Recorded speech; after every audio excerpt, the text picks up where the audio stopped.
ਸਤਨਾਮ ਸ੍ਰੀ ਵਾਹਿਗੁਰੂ ਜੀ। ਸਤਨਾਮ ਸ੍ਰੀ ਵਾਹਿਗੁਰੂ ਜੀ।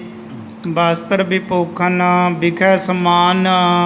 ਚਾਹੇ ਕੋਈ ਛੋਟੀ ਰਾਣੀ ਹੈ ਵੱਡੀ ਰਾਣੀ ਹੈ, ਸਾਰਿਆਂ ਨੇ ਇੱਕੋ ਸਮਾਨ ਸੁੰਦਰ ਪੋਸ਼ਾਕਾਂ ਆਪਣੇ ਸਰੀਰ ਦੇ ਉੱਪਰ ਧਾਰਨ ਕੀਤੀਆਂ ਹੋਈਆਂ ਹਨ। ਬਨ ਬੈਠਿਓ ਰਣਵਾਸ ਮਹਾਨ।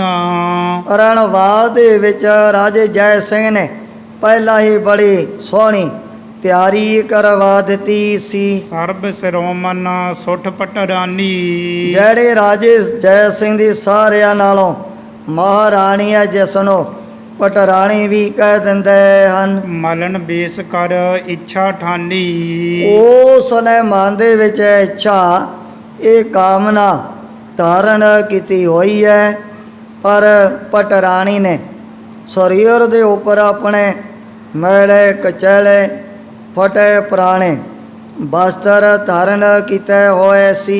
ਸਰਬ ਤਿਆਗ ਔਰ ਜੇ ਗੁਰ ਸੁਆਮੀ।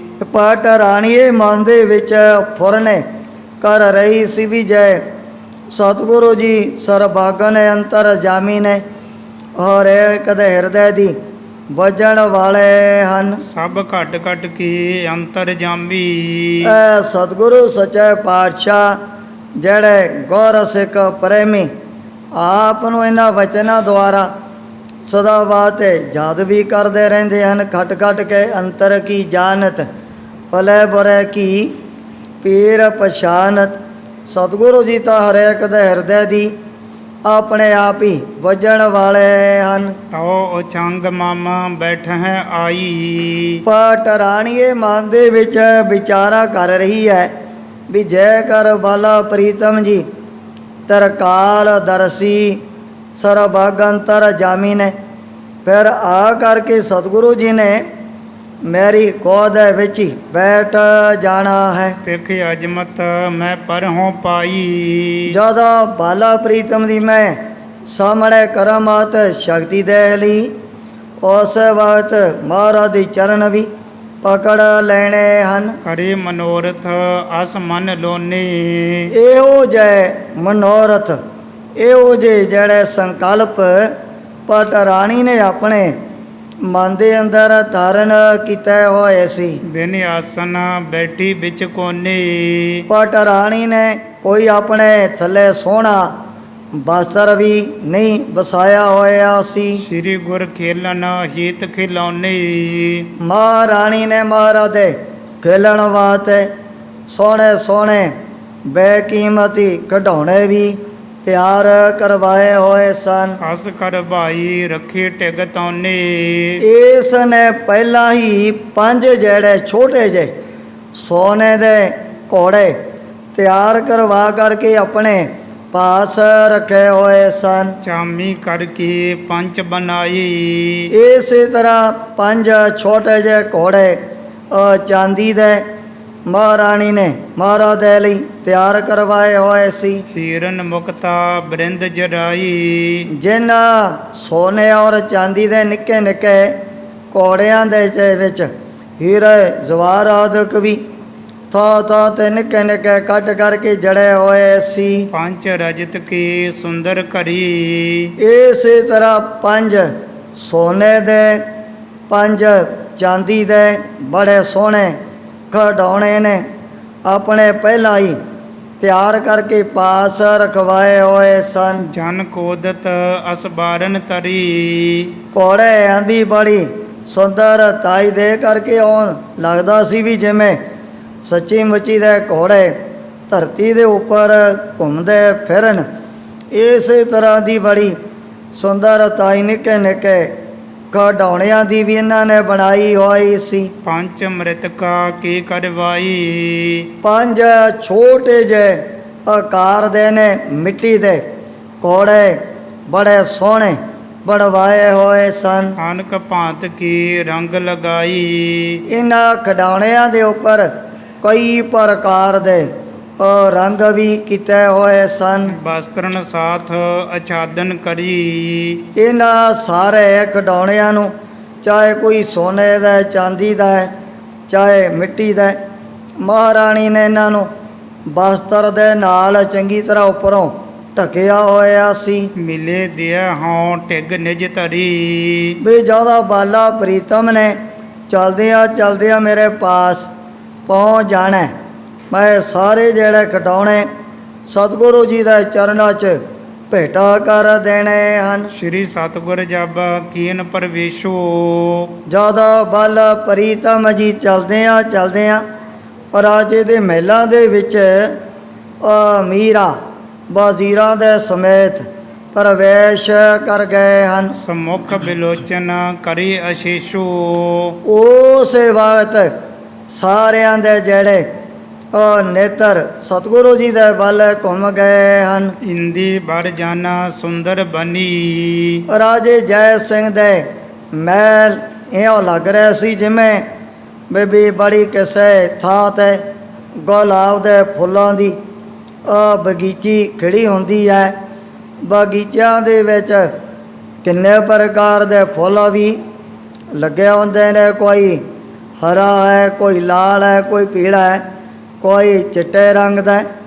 ਇਉਂ ਬੜੇ ਸੋਹਣੇ ਫੁੱਲਾਂ ਦੀ ਬਗੀਚੀ ਦੇ ਸਮਾਨ ਰਾਜੇ ਜੈ ਸਿੰਘ ਦੇ ਜਿਹੜੇ ਮਹਿਲ ਸ਼ੋਭਾ ਪਾ ਰਹੇ ਹਨ। ਹਰ ਕਬੀ ਲੋਕੇ ਬਿਕਸੀ ਕਨੀ। ਉਸ ਵਕਤ ਗੁਰੂ ਰੂਪੀ ਸੂਰਜ ਦੇ ਕਰਕੇ ਦਰਸ਼ਨ ਸਾਰਿਆਂ ਦੇ ਜਿਹੜੇ ਚਿਹਰੇ ਫੁੱਲਾਂ ਦੇ ਸਮਾਨ ਖਿੜ ਗਏ ਹਨ। ਇੱਕ ਬਾਰ ਸਭਨ ਕਰ ਜੋਰੀ। ਇੱਕ ਵਾਰ ਤਾਂ ਸਾਰੀਆਂ ਰਾਣੀਆਂ ਨੇ ਬਾਲਾ ਪ੍ਰੀਤਮ ਦੇ ਅੱਗੇ ਆਪਣੇ ਹੱਥ ਜੋੜ ਦਿੱਤੇ ਹਨ। ਕਰੀ ਬੰਦਨਾ ਸਭ ਗੁਰ ਓਰੀ। ਦੂਰ ਹੀ ਜਿੱਥੇ ਕੋਈ ਰਾਣੀ ਜਾਂ ਪਟਰਾਣੀ ਬੈਠੀ ਹੈ ਤਾਂ ਸਤਿਗੁਰੂ ਹਰਿਕ੍ਰਿਸ਼ਨ ਸਾਹਿਬ ਜੀ ਮਹਾਰਾਜ ਦਾ ਦਰਸ਼ਨ ਕਰਕੇ ਉਹਨਾਂ ਨੇ ਬੈਠਿਆ ਵਟਾਇਆ ਆਪਣੇ ਸੀਸ ਝੁਕਾ ਦਿੱਤੇ ਹਨ। ਨਿਰਭਯ ਸਤੀ ਬਾਲ ਕੁਲੀਨਾ। ਜੋ ਰਾਜੇ ਜੈ ਸਿੰਘ ਨੇ ਜਿਵੇਂ ਇਹਨਾਂ ਰਾਣੀਆਂ ਔਰ ਮਹਾਰਾਣੀਆਂ ਨੂੰ ਪਹਿਲਾਂ ਹੀ ਆਪਣੇ ਵੱਲੋਂ ਚੰਗੀ ਤਰ੍ਹਾਂ ਸਮਝਾਇਆ ਹੋਇਆ ਸੀ, ਨਿਜ ਨਿਜ ਥਲ ਥਿਤ ਰਹੀ ਉੱਠੀ ਨਾ। ਉਸੇ ਤਰ੍ਹਾਂ ਆਪੋ ਆਪਣੀ ਜਗ੍ਹਾ ਦੇ ਉੱਪਰ ਸਾਰੀਆਂ ਰਾਣੀਆਂ ਬੜੇ ਅਦਬ ਸਤਕਾਰ ਦੇ ਸਹਿਤ ਬੈਠ ਗਈਆਂ ਹਨ। ਨਮਰ ਹੋਈ ਹੀਰਤ ਗੁਰ ਸੂਰਤ। ਪਰ ਜਿਨ੍ਹਾਂ ਨੇ ਦਰਸ਼ਨ ਕੀਤਾ, ਇਤਨਾ ਤੇਜ ਪ੍ਰਤਾਪ ਹੈ ਤਨ ਸਤਿਗੁਰੂ ਹਰਿਕ੍ਰਿਸ਼ਨ ਸਾਹਿਬ ਜੀ ਮਹਾਰਾਜ ਦਾ ਸਾਰਿਆਂ ਦੇ ਸਿਰ ਆਪਣੇ ਆਪ ਹੀ ਨੀਵੇਂ ਹੋ ਰਹੇ ਹਨ। ਸੁੰਦਰ ਮ੍ਰਿਦੁਲ ਮਨੋਹਰ ਮੂਰਤ। ਸਤਿਗੁਰੂ ਜੀ ਦੀ ਬੜੀ ਕੋਮਲ ਔਰ ਸੁੰਦਰ ਮੂਰਤੀ ਨੂੰ ਦੇਖਣ ਸਾਰਿਆਂ ਦੇ ਦਿਲ ਦੇ ਅੰਦਰ ਇੱਕ ਇਹੋ ਜਿਹਾ ਆਨੰਦ, ਇਹੋ ਜਿਹਾ ਬੜਾ ਸਰੂਰ ਹੈ, ਬੜੀ ਮਸਤੀ ਪੈਦਾ ਹੋ ਗਈ ਹੈ। ਬੈਠੀ ਅਬਲਾ ਸਭ ਧਰ ਮੌਨ। ਚੁੱਪ ਧਾਰਨ ਕਰਕੇ ਰਾਜਾ ਜੈ ਸਿੰਘ ਦੀਆਂ ਜਿਹੜੀਆਂ ਰਾਣੀਆਂ ਆਪੋ ਆਪਣੀ ਜਗ੍ਹਾ 'ਤੇ ਉਸੇ ਤਰ੍ਹਾਂ ਬੈਠ ਗਈਆਂ ਹਨ। ਪੂਰਨ ਭਰਿਓ ਭਉਨ ਚਹੁ ਕੌਣ। ਇਹਦੇ ਜਿਹੜੇ ਮਹਿਲ ਚਾਰੇ ਪਾਸਿਆਂ ਤੋਂ ਰਾਣੀਆਂ ਔਰ ਮਹਾਰਾਣੀਆਂ ਦੇ ਨਾਲ ਭਰਿਆ ਹੋਇਆ ਸੀ। ਇਸਤਰੀਨ ਮਹਿ ਗੁਰ ਪ੍ਰਵੇਸ਼ੇ ਜਾਈ। ਜਦੋਂ ਬਾਲਾ ਪ੍ਰੀਤਮ ਇਹਨਾਂ ਰਾਣੀਆਂ ਦੇ ਵਿੱਚ ਚਲਦਿਆਂ ਪ੍ਰਵੇਸ਼ ਕਰ ਗਏ ਹਨ। ਫੂਲ ਛਰੀ ਨਿਜ ਹੱਥ ਉਠਾਈ। ਬਾਲਾ ਪ੍ਰੀਤਮ ਨੇ ਉਹ ਫੁੱਲਾਂ ਵਾਲੀ ਬੜੀ ਸੁੰਦਰ ਛੜੀ ਆਪਣੇ ਹੱਥ ਦੇ ਵਿੱਚ ਪਕੜੀ ਹੋਈ ਹੈ। ਨਿਕਟ ਤਰਿਆ ਕੀ ਸਿਰ ਪਰ ਹਨੀ। ਜੈਸ ਵੀ ਰਾਣੀ ਦੇ ਨੇੜੇ ਚੱਲ ਕਰਕੇ ਸਤਿਗੁਰੂ ਜੀ ਜਾਂਦੇ ਹਨ, ਉਸੇ ਤਰ੍ਹਾਂ ਉਹ ਜਿਹੜੀ ਫੁੱਲਾਂ ਵਾਲੀ ਸੋਹਣੀ ਛਟੀ ਉਹਦੇ ਸਿਰ ਦੇ ਉੱਪਰ ਮਾਰ ਦਿੰਦੇ ਹਨ। ਨਹਿ ਪਟਰਾਨੀ ਮੁਖ ਐਮ ਭਨੀ। ਆਪਣੇ ਸੱਜੇ ਹੱਥ ਦੇ ਨਾਲ ਨਿੱਕੀ ਜਿਹੀ ਛਟੀ ਮਾਰ ਕੇ ਬਚਨ ਕਰ ਦਿੰਦੇ ਨੇ ਵੀ ਇਹ ਤਾਂ ਪਟਰਾਣੀ ਨਹੀਂ ਹੈ। ਪੁਨ ਦੂਸਰ ਕੀ ਸੀਸ ਲਗਾਈ। ਇਸੇ ਤਰ੍ਹਾਂ ਫਿਰ ਧੰਨ ਸਤਿਗੁਰੂ ਹਰਿਕ੍ਰਿਸ਼ਨ ਸਾਹਿਬ ਜੀ ਮਹਾਰਾਜ ਬਾਲਾ ਪ੍ਰੀਤਮ ਦੂਸਰੀ ਰਾਣੀ ਦੇ ਪਾਸ ਚਲੇ ਗਏ ਸਨ।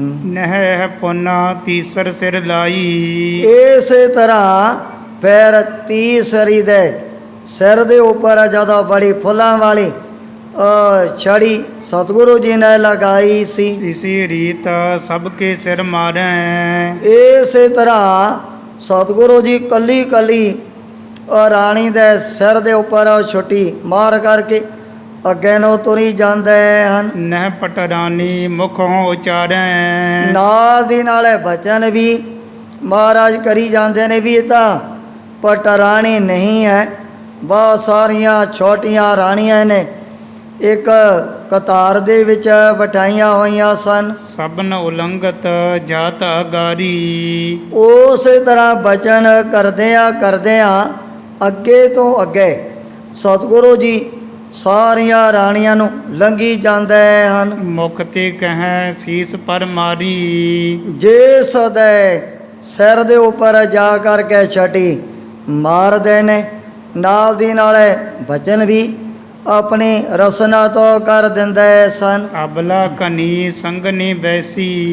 ਹੁਣ ਰਾਜੇ ਦੇ ਸੋਹਣੇ ਮੰਦਰਾਂ ਦੇ ਵਿੱਚ ਇੱਕ ਦੂਜੇ ਦੇ ਨੇੜੇ ਹੋ ਕਰਕੇ ਬਹੁਤ ਸਾਰੀਆਂ ਇਹਦੀਆਂ ਜੋ ਵੀ ਰਾਣੀਆਂ ਬੈਠੀਆਂ ਸਨ। ਗਮਨਤ ਅਗਰ ਕਰਤ ਬਿਦ ਤੈਸੀ। ਉਸੇ ਤਰ੍ਹਾਂ ਸਤਿਗੁਰੂ ਜੀ ਕੱਲੀ ਕੱਲੀ ਦੇ ਸਿਰ ਦੇ ਉੱਪਰ ਆਪਣੇ ਫੁੱਲਾਂ ਵਾਲੀ ਛਟੀ ਮਾਰ ਕੇ ਇਹ ਬਚਨ ਰਸਨਾ ਤੋਂ ਕਹੀ ਜਾਂਦੇ ਹਨ। ਫੂਲ ਛਰੀ ਦਾਹਨ ਕਰ ਮਾਹੀ। ਮਹਾਰਾਜ ਨੇ ਫੁੱਲਾਂ ਵਾਲੀ ਨਿੱਕੀ ਜੀ ਜਿਹੜੀ ਛਟੀ ਆਪਣੇ ਸੱਜੇ ਹੱਥ ਦੇ ਵਿੱਚ ਪਕੜੀ ਹੋਈ ਸੀ। ਤ੍ਰਿਆ ਪਰ ਬਾਮ ਟਿਕਾਵਤ ਜਾਹੀ। ਜਿਹੜੀਆਂ ਨੇ ਰਾਣੀਆਂ ਉਹਨਾਂ ਦੇ ਖੱਬੇ ਪਾਸੇ ਬਾਲਾ ਪ੍ਰੀਤਮ ਇਸ ਛਟੀ ਨੂੰ ਆਪਣੇ ਕਰ ਕਮਲਾ ਦੇ ਨਾਲ ਮਾਰ ਦਿੰਦੇ ਹਨ। ਉਲੰਘ ਸਗਰੋ ਰਣਵਾਸੀ। ਜਦੋਂ ਕੱਲੀ ਕੱਲੀ ਰਾਣੀ ਦੇ ਪਾਸ ਹੋ ਕਰਕੇ ਮਹਾਰਾਜ ਨੇ ਸਾਰਿਆਂ ਨੂੰ ਕਹਿ ਦਿੱਤਾ ਵੀ ਇਹਨਾਂ ਦੇ ਵਿੱਚੋਂ ਕੋਈ ਵੀ ਰਾਜੇ ਜੈ ਸਿੰਘ ਦੀ ਮਹਾਰਾਣੀ ਨਹੀਂ ਹੈ। ਨਹਿ ਪਟਰਾਨੀ ਮੁਖੋਂ ਪ੍ਰਕਾਸ਼ੀ। ਜਿਸ ਵੀ ਰਾਣੀ ਦੇ ਪਾਸ ਜਾਂਦੇ ਹਨ ਉਹੀ ਵਚਨ ਆਪਣੀ ਰਸਨਾ ਤੋਂ ਅੰਤਰਜਾਮਤਾ ਦੇ ਨਾਲ ਸਤਿਗੁਰੂ ਜੀ ਸਾਰਿਆਂ ਦੇ ਸਾਹਮਣੇ ਕਹਿ ਦਿੰਦੇ ਹਨ। ਵਸਤਰ ਵਿਪੋਖਨ ਆਸਨ ਆਛੇ। ਭਾਵੇਂ ਇਹਨਾਂ ਛੋਟੀਆਂ ਰਾਣੀਆਂ ਨੇ ਆਪਣੇ ਸਰੀਰਾਂ ਦੇ ਉੱਪਰ ਬਹੁਤ ਬੇਕੀਮਤੀਆਂ ਸ਼ਾਹੀ ਪੋਸ਼ਾਕਾਂ ਸੋਨੇ ਚਾਂਦੀ ਦੇ ਪਤਾ ਨਹੀਂ ਔਰ ਲੱਖਾਂ ਦੇ ਗਹਿਣੇ ਵੀ ਸਰੀਰਾਂ ਦੇ ਉੱਪਰ ਪਾਏ ਹੋਏ ਸਨ। ਕਹਿਮ ਤਿਆਗ ਚਲੇ ਤ੍ਰੈ ਪਾਛੀ। ਪਰ ਕੱਲੀ ਕੱਲੀ ਰਾਣੀ ਨੂੰ ਮਹਾਰਾਜ ਛਿੱਟੀ ਮਾਰ ਕੇ ਉਸੇ ਤਰ੍ਹਾਂ ਅੱਗੇ ਤੋਂ ਅੱਗੇ ਲੰਘੀ ਜਾਂਦੇ ਹਨ। ਬਿਸਮਹਿ ਜੈਪੁਰ ਨਾਥ ਵਡੇਰੀ। ਇਹ ਲੀਲਾ ਦੇ ਕਰਕੇ ਰਾਜਾ ਜੈ ਸਿੰਘ ਮਨ ਦੇ ਵਿੱਚ ਬੜਾ ਹੈਰਾਨ ਵੀ ਹੋ ਰਿਹਾ ਸੀ। ਪਾਛੇ ਚਲਿਓ ਜਾਤ ਗੁਰ ਹੇਰੀ। ਸਤਿਗੁਰੂ ਸੱਚੇ ਪਾਤਸ਼ਾਹ ਦੇ ਪਿੱਛੇ ਰਾਜਾ ਜੈ ਸਿੰਘ ਆ ਵੀ ਉਸੇ ਤਰ੍ਹਾਂ ਆਪਣੀਆਂ ਰਾਣੀਆਂ ਦੇ ਵਿੱਚੋਂ ਦੀ ਤੁਰਿਆ ਜਾ ਰਿਹਾ ਸੀ। ਸਭ ਅਬਲਾ ਮਨ ਅਚੰਭਾ। ਇਹ ਬਚਨ ਸੁਣ ਕਰਕੇ ਸਾਰੀਆਂ ਰਾਣੀਆਂ ਦੇ ਮਨ ਦੇ ਵਿੱਚ ਇੱਕ ਬੜਾ ਅਚੰਭਾ ਜਿਹਾ ਪੈਦਾ ਹੋ ਗਿਆ ਸੀ। ਪ੍ਰਗਟ ਕਰਤ ਗੁਰ ਕੀਨ ਜੋ ਦੰਭਾ। ਉਹਨਾਂ ਨੇ ਬਚਨ ਸੁਣਨ ਸਾਰ ਮਨ ਦੇ ਵਿੱਚ ਅਨੁਮਾਨ ਲਗਾ ਲਿਆ ਵੀ ਜਿਹੜਾ ਅਸੀਂ ਪਾਖੰਡ ਜਿਹੜਾ ਕਪਟ ਛਲ ਕੀਤਾ ਸੀ ਉਹ ਤਾਂ ਬਾਲਾ ਪ੍ਰੀਤਮ ਨੇ ਆਪਣੇ ਆਪ ਹੀ ਦੇਖੋ ਜਾਣ ਲਿਆ ਹੈ। ਪਟਰਾਨੀ ਸਭ ਕੇ ਪਛਾਤੀ। ਪਰ ਜਿਹੜੀ ਰਾਜੇ ਜੈ ਸਿੰਘ ਦੀ ਮਹਾਰਾਣੀ ਉਸ ਨੂੰ ਇਹਨੇ ਸਾਰਿਆਂ ਤੋਂ ਪਿੱਛੇ ਭੁੰਜਿਆ ਹੀ ਸਰੀਰ ਦੇ ਉੱਪਰ ਮੈਲੇ ਕਚੈਲੇ ਫਟੇ ਪੁਰਾਣੇ ਕੱਪੜੇ ਪਾ ਕਰਕੇ ਬਿਠਾਇਆ ਹੋਇਆ ਸੀ। ਬੈਠੀ ਮਲਣ ਬੇਸ ਹਰ ਖਾਤੀ। ਇਹਦੇ ਮਨ ਦੇ ਵਿੱਚ ਬੜੀ ਖੁਸ਼ੀ ਬੜਾ ਚਾਅ ਵੀ ਚੜਿਆ ਹੋਇਆ। ਸਰੀਰ ਦੇ ਉੱਪਰ ਭਾਵੇਂ ਜ਼ਰੂਰ ਫਟੇ ਪੁਰਾਣੇ ਮੈਲੇ ਕਚੈਲੇ ਵਸਤਰ ਵੀ ਇਹਨੇ ਧਾਰਨ ਕੀਤੇ ਹੋਏ ਸਨ। ਪੌਣ ਕੌਣ ਮਹਿ ਮੌਨ ਮਹਾਨੀ। ਪਰ ਇਹ ਰਾਜੇ ਦੇ ਸੋਹਣੇ ਮੰਦਰਾਂ ਦੇ ਇੱਕ ਖੁੰਝੇ ਵਿੱਚ ਜਿਹੜੀਆਂ ਮਹਾਰਾਣੀ ਐਨ ਚੁੱਪ ਕਰਕੇ ਭੁੰਜੇ ਧਰਤੀ ਦੇ ਉੱਪਰ ਹੀ ਬੈਠੀ ਸੀ। ਆਸਨਹੀਨ ਆਸ ਗੁਰ ਠਾਨੀ। ਇਸ ਮਹਾਰਾਣੀ ਨੇ ਕੋਈ ਆਪਣੇ ਥੱਲੇ ਰੇਸ਼ਮ ਦੇ ਜਾਂ ਕੋਈ ਪਸ਼ਮੀਨੇ ਦੇ ਬੈਠਣ ਦੇ ਲਈ ਥੱਲੇ ਕੱਪੜੇ ਨਹੀਂ ਵਸਾਏ ਹੋਏ ਸਨ। ਉਸੇ ਤਰ੍ਹਾਂ ਭੁੰਜੇ ਹੀ ਬੜੇ ਮੈਲ ਬੈਸ ਨੂੰ ਬਣਾ ਕਰਕੇ ਬੈਠੀ ਸੀ। ਚਲਤ ਚਲਤ ਤਿਸ ਨਿਕਟ ਪਹੁੰਚੀ। ਬਾਲਾ ਪ੍ਰੀਤਮ ਜੀ ਚਲਦਿਆਂ ਜਦੋਂ ਰਾਜੇ ਜੈ ਸਿੰਘ ਦੀ ਮਹਾਰਾਣੀ ਦੇ ਪਾਸ ਪਹੁੰਚ ਗਏ ਹਨ, ਤਉ ਨ ਪਿਖਤ ਨੈਣ ਕਰ ਉੱਚੀ। ਫਿਰ ਵੀ ਮਹਾਰਾਣੀ ਨੇ ਨਾ ਆਪਣੇ ਜਿਹੜੇ ਨੇਤਰ ਧੰਨ ਸਤਿਗੁਰੂ ਹਰਿਕ੍ਰਿਸ਼ਨ ਸਾਹਿਬ ਜੀ ਮਹਾਰਾਜ ਦੇ ਵੱਲ ਉੱਚੇ ਨਹੀਂ ਕੀਤੇ ਸੀ। ਜਿਵੇਂ ਰਾਜੇ ਨੇ ਸਿਖਾਇਆ ਹੋਇਆ ਸੀ ਉਸੇ ਤਰ੍ਹਾਂ ਇਹ ਨੀਵੀਂ ਪਾ ਕਰਕੇ ਇੱਕ ਖੁੰਝੇ ਦੇ ਵਿੱਚ ਬੈਠੀ ਹੈ। ਉਤ ਲਾਭਤ ਗੁਰ ਤਹਿ ਚੱਲ ਗਈ। ਬੜੀ ਤੇਜ਼ੀ ਦੇ ਨਾਲ ਸਤਿਗੁਰੂ ਜੀ ਜਦੋਂ ਇਹਦੇ ਬਿਲਕੁਲ ਨਜ਼ਦੀਕ ਪਹੁੰਚ ਗਏ ਹਨ। ਦਾਰ ਮਹੀਪ ਸਮੀਪੀ ਭਈ। ਚਲਦਿਆਂ ਪਟਰਾਣੀ ਦੇ ਬੜਾ ਨੇੜੇ ਬਾਲਾ ਪ੍ਰੀਤਮ ਜੀ ਹੋ ਗਏ ਹਨ। ਖੜੇ ਹੋਏ ਕਹਿ ਸ਼੍ਰੀ ਮੁਖ ਬਾਨੀ। ਇਹਦੇ ਨੇੜੇ ਹੋ ਕਰਕੇ ਫਿਰ ਸਤਿਗੁਰੂ ਜੀ ਨੇ ਜਦੋਂ ਬੜੇ ਮਿੱਠੇ ਕੋਮਲ ਅਮਰ ਦੇ ਸਮਾਨ ਬਚਨ ਕੀਤੇ ਸੀ। ਸਭਨ ਸ਼ਿਰੋਮਨ ਤੂੰ ਪਟਰਾਨੀ। ਕਹਿ ਲਗੇ ਵੀ ਤੂੰ ਤਾਂ ਸਾਰਿਆਂ ਤੋਂ ਸ਼੍ਰੋਮਣੀ ਰਾਜੇ ਜੈ ਸਿੰਘ ਦੀ ਇਤਨੀ ਵੱਡੀ ਮਹਾਰਾਣੀ ਬਣੀ ਹੋਈ ਹੈ। ਸੁਨਤ ਸ਼ਰਾਉਣ ਔਰ ਭਈ ਪ੍ਰਮੋਦ। ਜਦੋਂ ਬਚਨ ਮਹਾਰਾਣੀ ਨੇ ਆਪਣੇ ਕੰਨਾਂ ਦੇ ਨਾਲ ਸੁਣੇ, ਹਿਰਦੇ ਦੇ ਅੰਦਰ ਬੜਾ ਇਹਦੇ ਚਾਅ ਪੈਦਾ ਹੋ ਗਿਆ ਸੀ। ਗਹਿ ਪਦ ਪ੍ਰੇਮ ਬਿਠਾਰੀ ਗੋਦ।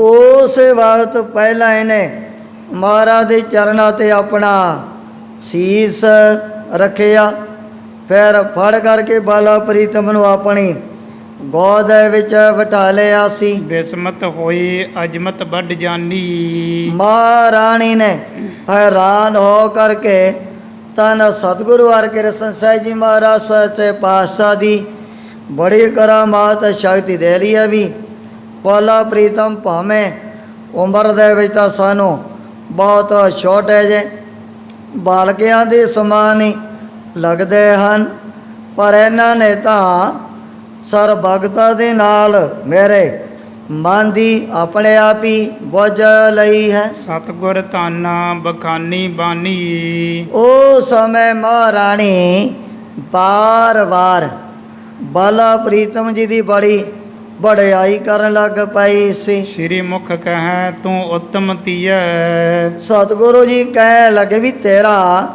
ਦਰਜਾ ਸਾਰੀਆਂ ਰਾਣੀਆਂ ਨਾਲੋਂ ਬਹੁਤ ਵੱਡਾ ਰਾਜੇ ਜੈ ਸਿੰਘ ਨੇ ਆਪਣੇ ਵੱਲੋਂ ਬਣਾਇਆ ਹੋਇਆ ਹੈ। ਇਹਾਂ ਬੈਠ ਵੀ ਉਚਿਤ ਨਾ ਥੀਐ। ਤੇਰੇ ਵਰਗੀਆਂ ਮਹਾਰਾਣੀਆਂ ਨੂੰ ਖੁੰਝਿਆਂ ਦੇ ਵਿੱਚ ਲੋ ਕਰਕੇ ਬੈਠਣਾ ਕਦੇ ਯੋਗ ਨਹੀਂ ਹੋਇਆ ਕਰਦਾ ਹੈ। ਸ਼ੁਭ ਆਸਨ ਸ਼ੁਭ ਬਸਤਰ ਵਿਭੂਖਨ।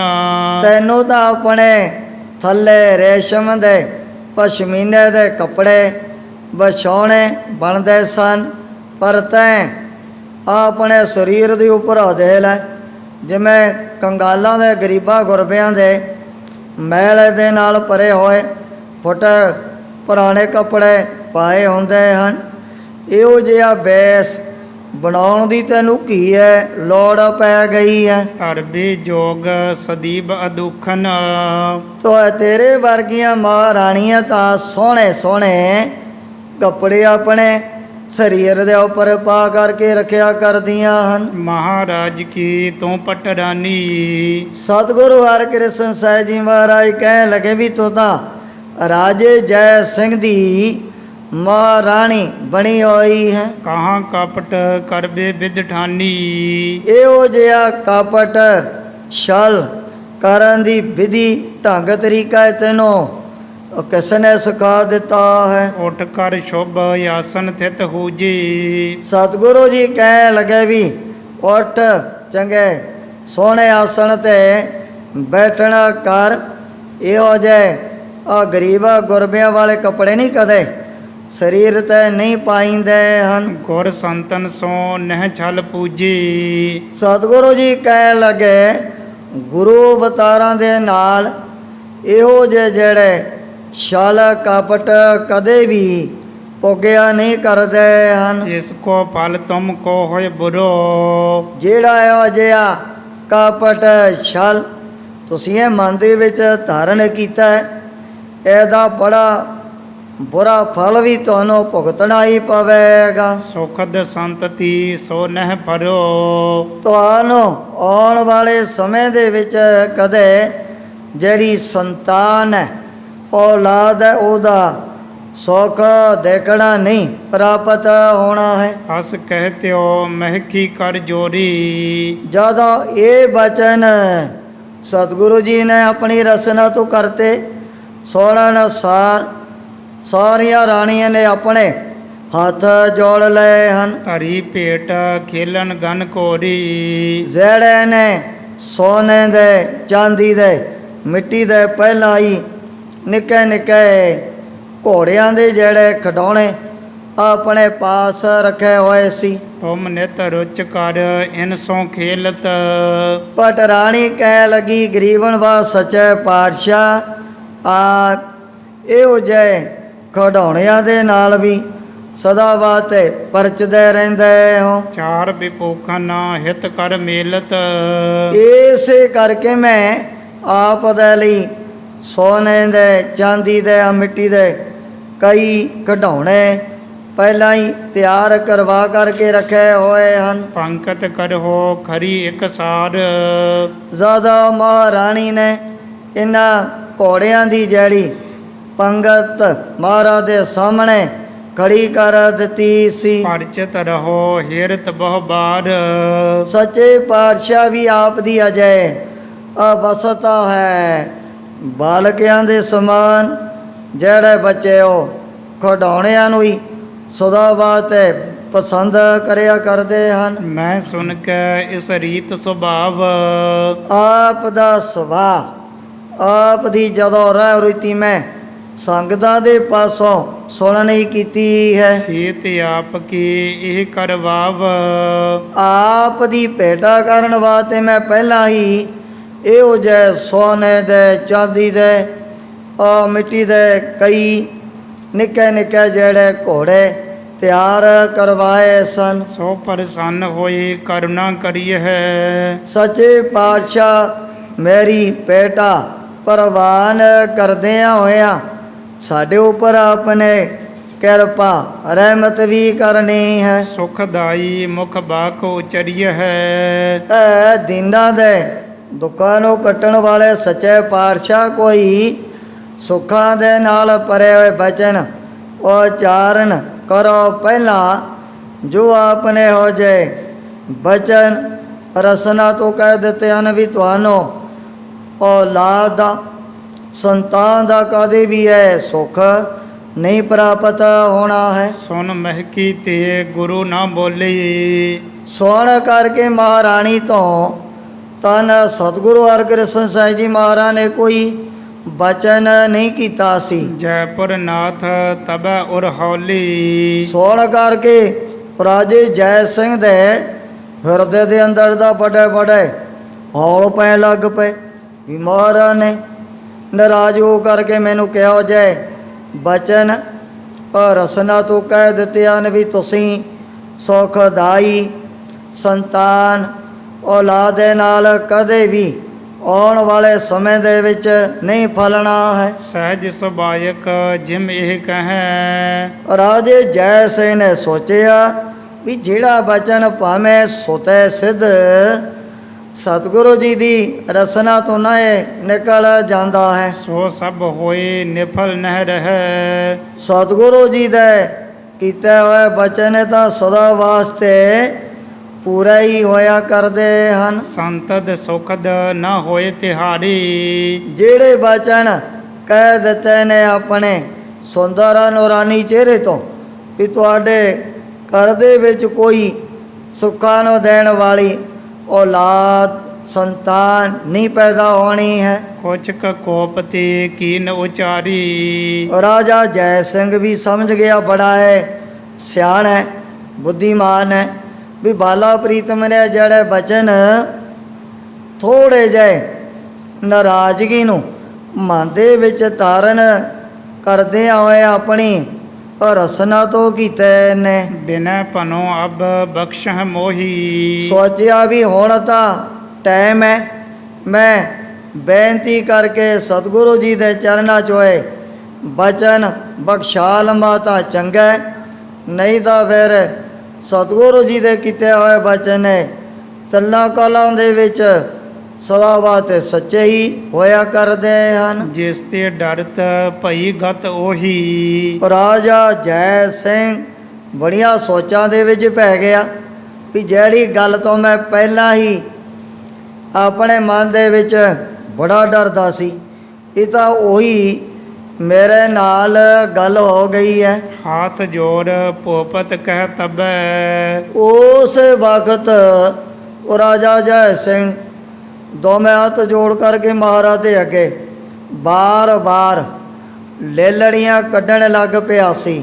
ਕੁਰਜੀ ਬੈਠੋ ਚੌਂਕੀ ਅਬੈ। ਸੱਚੇ ਪਾਤਸ਼ਾਹ ਆਪ ਨਾਰਾਜ਼ ਕਾਹਦੇ ਵਾਸਤੇ ਹੋ ਗਏ ਹੋ? ਮੈਂ ਤੁਹਾਡੇ ਲਈ ਆ ਕਿਤਨੀ ਸੋਹਣੀ ਸੁੰਦਰ ਚੌਂਕੀ ਵੀ ਪਹਿਲਾਂ ਹੀ ਤਿਆਰ ਕਰਵਾ ਕਰਕੇ ਰੱਖੀ ਹੋਈ ਹੈ। ਹਮ ਮਤ ਮੰਦ ਸਕਹਿ ਨਹਿ ਜਾਨ। ਸੱਚੇ ਪਾਤਸ਼ਾਹ ਸਾਡੇ ਵਰਗੇ ਜਿਹੜੇ ਮੰਦੀ ਮਤ ਵਾਲੇ ਕਲ ਜੋਗੀ ਜੀਵ ਹਮ ਅਪਰਾਧੀ ਸਦ ਭੋਲਤੇ ਤੁਮ ਬਖਸ਼ਣ ਹਾਰੇ। ਮੇਰੇ ਵਰਗੇ ਅਪਰਾਧੀ ਗੁਨਾਹੀ ਤਾਂ ਸਦਾ ਵਾਸਤੇ ਪੈਰ ਪੈਰ ਤੇ ਹੀ ਸਦਾ ਵਾਸਤੇ ਭੁੱਲਦੇ ਰਹਿੰਦੇ ਹਨ। ਰਾਬਰ ਮਹਿਮਾ ਮਹਾ ਮਹਾਨ। ਮਹਾਰਾਜ ਆਪ ਦੀ ਜਿਹੜੀ ਮਹਿਮਾ ਵਡਿਆਈ ਨੂੰ ਤਾਂ ਕੋਈ ਵੇਦ ਸ਼ਾਸਤਰ ਔਰ ਰਿਸ਼ੀ ਮੁਨੀ ਇਹ ਵੀ ਜਾਣ ਨਹੀਂ ਸਕਦੇ ਹਨ। ਭੋਲ ਪਰੀ ਕਹੋ ਬਖਸ਼ਨ ਹਾਰੀ। ਸੱਚੇ ਪਾਤਸ਼ਾਹ ਗਰੀਬ ਨਵਾਜ ਜੇ ਮੇਰੇ ਪਾਸੋਂ ਕੋਈ ਗਲਤੀ ਕੋਈ ਭੁੱਲ ਅਣਜਾਣਪਣੇ ਦੇ ਵਿੱਚ ਹੋ ਵੀ ਗਈ ਹੈ, ਹਮ ਸੇ ਪਤਿਤਨ ਕਰੋ ਉਧਾਰੀ। ਸਾਡੇ ਵਰਗੇ ਪਾਪੀਆਂ ਦੀ ਕਲਿਆਣ ਸੱਚੇ ਪਾਤਸ਼ਾਹ ਆਪਨੇ ਹੀ ਸਦਾ ਵਾਸਤੇ ਕਰਨੀ ਹੈ। ਹਸ ਕਹਿ ਨਿਰਪਤ ਉਛੰਗ ਉਚਾਈ। ਇਉਂ ਰਾਜੇ ਜੈ ਸਿੰਘ ਨੇ ਪਹਿਲਾਂ ਤਾਂ ਕੀਤੀਆਂ ਬੜੀਆਂ ਬੇਨਤੀਆਂ, ਬਾਰ-ਬਾਰ ਮਹਾਰਾਜ ਦੇ ਚਰਨ ਪਕੜ ਕਰਕੇ ਫਿਰ ਗੋਦ ਦੇ ਵਿੱਚ ਉਠਾ ਲਿਆ ਸੀ। ਚੰਦਨ ਚੌਂਕੀ ਪਰ ਬੈਠਾਈ। ਚੁੱਕ ਕਰਕੇ ਬਾਲਾ ਪ੍ਰੀਤਮ ਨੂੰ ਰਾਜੇ ਜੈ ਸਿੰਘ ਨੇ ਉਸ ਚੰਦਨ ਦੀ ਚੌਂਕੀ ਦੇ ਉੱਪਰ ਬਿਠਾ ਦਿੱਤਾ ਸੀ। ਸਭ ਰਨ ਵਾਸ ਆਏ ਤਹ ਖੜਿਓ। ਜਿਹੜੀਆਂ ਰਾਣੀਆਂ ਇਸੇ ਤਰ੍ਹਾਂ ਮਹਾਰਾਣੀ ਸਾਰੀਆਂ ਇਕੱਠੀਆਂ ਹੋ ਕਰਕੇ ਮਹਾਰਾਜ ਦੇ ਆਲੇ ਦੁਆਲੇ ਖੜੀਆਂ ਹੋ ਗਈਆਂ ਹਨ। ਪੀ ਉਦ ਬਿਗਨ ਹੀਰ ਨਿਰਪ ਡਰਿਓ। ਜਦੋਂ ਰਾਜੇ ਨੇ ਵੀ ਇਹ ਵਾਰਤਾ ਆਪਣੀ ਅੱਖਾਂ ਦੇ ਨਾਲ ਸਾਹਮਣੇ ਦੇ ਲਈ ਹੈ ਵੀ ਬਾਲਾ ਪ੍ਰੀਤਮ ਦੇ ਇਹੋ ਜਿਹੇ ਬਚਨ ਸੁਣ ਕਰਕੇ ਮੇਰੀਆਂ ਚਾਹੇ ਰਾਣੀਆਂ ਨੇ ਚਾਹੇ ਪਟਰਾਣੀ ਹੈ, ਸਾਰਿਆਂ ਦੇ ਮਨ ਦੇ ਵਿੱਚ ਬੜੀ ਉਦਾਸੀ ਪੈਦਾ ਹੋ ਗਈ ਸੀ। ਸਭ ਕਰ ਜੋਰ ਅਗਾਰੀ ਖੜੀ। ਸਾਰੀਆਂ ਰਾਣੀਆਂ ਮਹਾਰਾਣੀ ਦੇ ਸਮੇਤ ਮਹਾਰਾਜ ਦੇ ਅੱਗੇ ਹੁਣ ਹੱਥ ਜੋੜ ਕਰਕੇ ਖੜੀਆਂ ਹੋ ਗਈਆਂ ਹਨ। ਭਾਂਤ ਭਾਂਤ ਬਿਨਤੀ ਮੁਖ ਰਰੀ। ਇਹਨਾਂ ਨੇ ਵੀ ਆਪਣੀ ਗਲਤੀ ਆਪਣੇ ਫਲ ਬਖਸ਼ਾਉਣ ਦੇ ਲਈ ਬਾਰ-ਬਾਰ ਬੜੇ ਮਿੰਨਤਾਂ ਤਰਲੇ ਧੰਨ ਸਤਿਗੁਰੂ ਹਰਿਕ੍ਰਿਸ਼ਨ ਸਾਹਿਬ ਜੀ ਮਹਾਰਾਜ ਦੇ ਕੀਤੇ ਹਨ। ਹਮ ਸੇਵਕ ਸਭ ਕੇ ਤੁਮ ਸੁਆਮੀ। ਸੱਚੇ ਪਾਤਸ਼ਾਹ ਆਪ ਤਾਂ ਦੇਣ ਦੁਨੀਆ ਦੇ ਮਾਲਕੋਂ ਸਾਡੇ ਵਰਗੇ ਜਿਹੜੇ ਆਪ ਦੇ ਚਰਨਾਂ ਦੇ ਸੇਵਕ ਦਾਸ ਬਣੇ ਹੋਏ ਹਨ। ਕਿਰਪਾ ਸਿੰਧ ਸਭ ਅੰਤਰ ਜਾਮੀ। ਸੱਚੇ ਪਾਤਸ਼ਾਹ ਆਪ ਤਾਂ ਕਿਰਪਾ ਦੇ ਸਾਗਰ ਹੋ, ਬੜੇ ਦਿਆਲੂ ਹੋ, ਕਿਰਪਾਲੂ ਹੋ। महिमा लखी ना जाए तुम्हारी। ਆਪ ਦੀ ਵਡਿਆਈ ਨੂੰ ਸਾਡੇ ਵਰਗੇ ਜਿਹੜੇ ਮੈਲੀ ਮਤ ਵਾਲੇ ਆਮ ਦੁਨਿਆਵੀ ਲੋਕ ਕਿਵੇਂ ਆਪਣੇ ਮਨ ਦੇ ਅੰਦਰ ਸਮਝ ਸਕਦੇ ਹਨ। ਧਰਿਓ ਦੇਹ ਗੁਰ ਪਰਉਪਕਾਰੀ। ਸੱਚੇ ਪਾਤਸ਼ਾਹ ਗਰੀਬ ਨਵਾਜ ਆਪਨੇ ਤਾਂ ਪਰਉਪਕਾਰ ਕਰਨ ਦੇ ਲਈ ਕਲਯੁਗ ਦੇ ਬੜੇ ਭਿਆਨਕ ਸਮੇਂ ਦੇ ਵਿੱਚ ਅਵਤਾਰ ਧਾਰਨ ਕੀਤਾ ਹੈ। ਦੋਹਰਾ ਸਭ ਅਬਲਾ ਕੀ ਸਹਿਤ ਨਿਰਪ। ਡਰਿਓ ਬਾਕ ਸੁਣ ਸਰਾਪ। ਪਰ ਇਹ ਬਚਨ ਸੁਣ ਕਰਕੇ ਰਾਜੇ ਜੈ ਸਿੰਘ ਦੇ ਸਮੇਤ ਉਹ ਰਾਣੀਆਂ ਵੀ ਪਟ ਰਾਣੀ ਸਾਰੀਆਂ ਦੇ ਮਨ ਦੇ ਵਿੱਚ ਬੜਾ ਹੈ ਡਰ ਪੈਦਾ ਹੋ ਗਿਆ ਵੀ ਹੁਣ ਸਾਡੇ ਮਹਿਲਾਂ ਦੇ ਵਿੱਚ ਕੋਈ ਵੀ ਬੱਚੀ ਔਰ ਬੱਚਾ ਨਹੀਂ ਪੈਦਾ ਹੋਣਾ। ਜਿਹੜੇ ਹੁਣ ਸਤਿਗੁਰੂ ਜੀ ਨੇ ਤਾਂ ਹੁਣ ਪਹਿਲਾਂ ਹੀ ਨਾਰਾਜ਼ ਹੋ ਕਰਕੇ ਬਚਨੀ ਕਹਿ ਦਿੱਤੇ ਹਨ। ਚਹਿਤ ਪੁਨਹ ਕਰ ਆਨੰਦ ਕੋ ਭਇਓ ਬੁਰੋ ਫਲ ਪਾਪ। ਸਾਰੇ ਬੜੇ ਸੰਸ਼ੈ ਦੇ ਵਿੱਚ ਪੈ ਗਏ ਵੀ ਇਹਨਾਂ ਬਚਨਾਂ ਦਾ ਤਾਂ ਫਲ ਆਪਾਂ ਨੂੰ ਬੜਾ ਬੁਰਾਈ ਭੁਗਤਣਾ ਪੈਣਾ ਹੈ। ਚੌਪਈ ਤਰਸਤ ਭੂਪ ਨੇ ਪਾਗ ਉਤਾਰੀ। ਉਸ ਵਕਤ ਰਾਜੇ ਜੈ ਸਿੰਘ ਨੇ ਡਰਦਿਆਂ ਹੋਇਆਂ ਆਪਣੀ ਜਿਹੜੀ ਪੱਗ ਹੈ ਉਹ ਸਤਿਗੁਰੂ ਹਰਿਕ੍ਰਿਸ਼ਨ ਸਾਹਿਬ ਜੀ ਮਹਾਰਾਜ ਦੇ ਚਰਨਾਂ ਦੇ ਵਿੱਚ ਲਾ ਕਰਕੇ ਰੱਖ ਦਿੱਤੀ ਹੈ। ਪਦ ਪੰਕਜ ਪਰ ਧਰੀ ਅਗਾਰੀ। ਉਸ ਬਾਤ ਪੱਗ ਮਹਾਰਾਜ ਦੇ ਚਰਨਾਂ ਤੇ ਰਾਧੀ ਦੀ ਸੱਚੇ ਪਾਤਸ਼ਾਹ ਚਾਹੇ ਰੱਖ ਲਓ ਚਾਹੇ ਮਾਰ ਲਓ, ਅਸੀਂ ਤਾਂ ਆਪ ਦੇ ਚਰਨਾਂ ਦੇ ਹੀ ਸਦਾ ਵਾਸਤੇ ਇਸੇ ਤਰ੍ਹਾਂ ਸੇਵਕ ਦਾਸ ਬਣ ਕਰਕੇ ਰਹਿਣਾ ਹੈ। ਹਾਥ ਜੋੜ ਹੋਏ ਦੀਨ ਮਹਾਨਾ।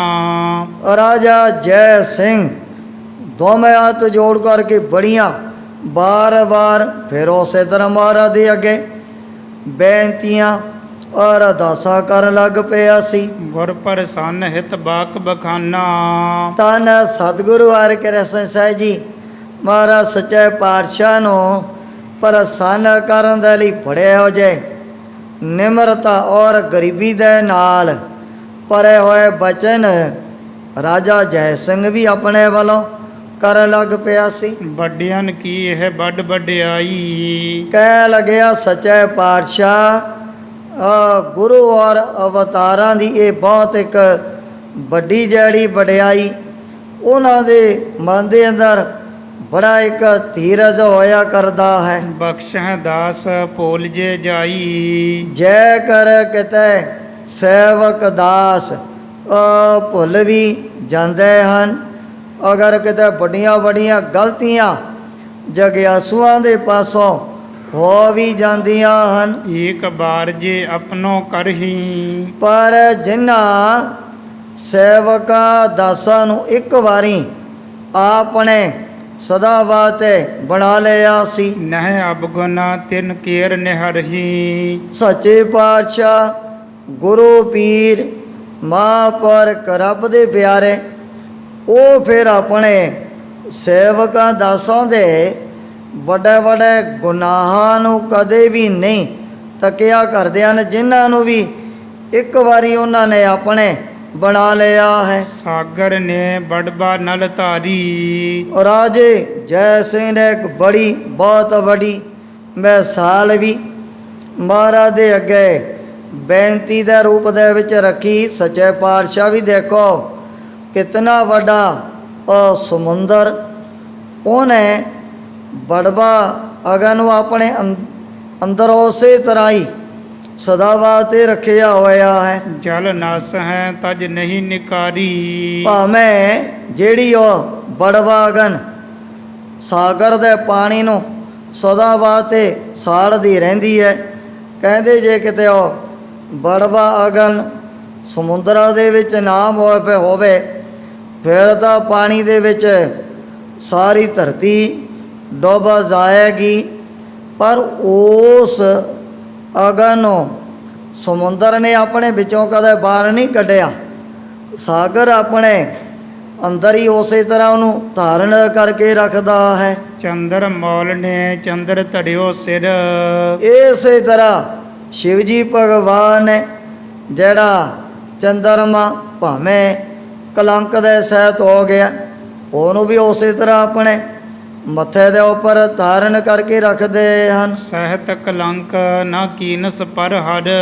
ਕਦੇ ਵੀ ਭੋਲੇਨਾਥ ਨੇ ਚੰਦਰਮਾ ਦਾ ਕੋਈ ਗੁਨਾਹ, ਕੋਈ ਔਗਣ ਤਾਂ ਦੇਖਿਆ ਨਹੀਂ ਵੀ ਇਹ ਤਾਂ ਬੜਾ ਰਿਸ਼ੀ ਦੀ ਧੋਤੀ ਦੇ ਨਾਲ ਕਲੰਕਿਤ ਹੋ ਗਿਆ, ਇਹਨੂੰ ਮੈਂ ਆਪਣੇ ਮੱਥੇ ਦੇ ਵਿੱਚ ਕਾਹਦੇ ਵਾਸਤੇ ਰੱਖਣਾ? ਪਰ ਚੰਦਰਮਾ ਦੇ ਗੁਨਾਹਾਂ ਨੂੰ, ਔਗਣਾਂ ਨੂੰ ਸ਼ਿਵ ਜੀ ਭਗਵਾਨ ਨੇ ਕਦੇ ਵੀ ਯਾਦ ਨਹੀਂ ਰੱਖਿਆ ਹੈ। ਤੈਸੀ ਕਿਰਪਾ ਦ੍ਰਿਸ਼ਟ ਅਬ ਲੋਕ ਹੋ। ਇਸੇ ਤਰ੍ਹਾਂ ਰਾਜੇ ਜੈ ਸਿੰਘ ਨੇ ਵੀ ਜਦੋਂ ਤਨ ਸਤਿਗੁਰੂ ਹਰਿਕ੍ਰਿਸ਼ਨ ਸਾਹਿਬ ਜੀ ਮਹਾਰਾਜ ਦੇ ਚਰਨ ਪਕੜੇ, ਆਪਣੀ ਜਿਹੜੀ ਗਲਤੀ, ਆਪਣਾ ਗੁਨਾਹ ਬਖਸ਼ਾਉਣ ਵਾਸਤੇ ਬਾਰ-ਬਾਰ ਹੁਣ ਜਿਸ ਪ੍ਰਕਾਰ ਨੇ ਲੈ ਲੜੀਆਂ ਕੱਢਣੀਆਂ ਨੇ, ਬਾਰ-ਬਾਰ ਸਤਿਗੁਰੂ ਜੀ ਦੇ ਅੱਗੇ ਅਰਦਾਸਾਂ ਕਰਨੀਆਂ ਨੇ, ਉਸ ਪ੍ਰਸੰਗ ਦੀ ਵਿਚਾਰ ਅੱਗੇ ਕੀਤੀ ਜਾਏਗੀ। ਇਉਂ ਸਤਿਗੁਰੂ ਹਰਿਕ੍ਰਿਸ਼ਨ ਸਾਹਿਬ ਜੀ ਮਹਾਰਾਜ ਗੁਰਤਾ ਗੱਦੀ 'ਤੇ ਬਿਰਾਜਮਾਨ ਹੋ ਕਰਕੇ ਆਪਣੇ ਪਵਿੱਤਰ ਉਪਦੇਸ਼ ਅਤੇ ਦਰਸ਼ਨਾਂ ਦੁਆਰਾ ਬੜਭਾਗੇ ਗੁਰ ਸਿੱਖਾ ਤਾਈ ਨੇ ਹਾਲ ਕਰ ਰਹੇ। ਅਬ ਗੁਣ ਦੀਖ ਕੋਪ ਕਹੁ ਰੁਕ ਹੋ। ਤੈਸੀ ਕਿਰਪਾ ਦ੍ਰਿਸ਼ਟ ਅਬ ਲੋਕ ਹੋ। ਅਬ ਗੁਣ ਦੀਖ ਕੋਪ ਕਹੁ ਰੁਕ ਹੋ।